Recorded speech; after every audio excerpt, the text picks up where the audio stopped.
টান! আজকে এখানে কি আছে বলো তো? দাঁড়াও দেখাচ্ছি তোমাদের। এ বাবা, অনেকটা কিন্তু বড় রয়েছে। ওয়াও, এই দেখো, বলো তো এটা কি? এটা হচ্ছে মিক্স ফ্রাইড রাইস। এখানে আছে, এত গরম এটা, এই যে এখানে আছে, এই যে দেখো চিকেনের পিসগুলা, আর রাইস রয়েছে, পেঁয়াজ রয়েছে, অনিয়ন, ক্যাপসিকাম, আর রয়েছে গাজর। ঠিক আছে, এই দেখো প্রত্যেকটাতে এরকম বড় বড় এই যে চিকেনের পিস রয়েছে।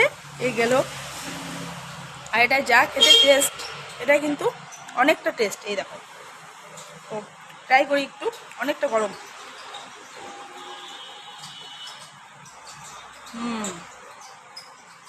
মাঝে মধ্যে একটু টেস্টটা চেঞ্জ করার দরকার। আমার কথাগুলো কিন্তু স্পষ্ট হচ্ছেই না।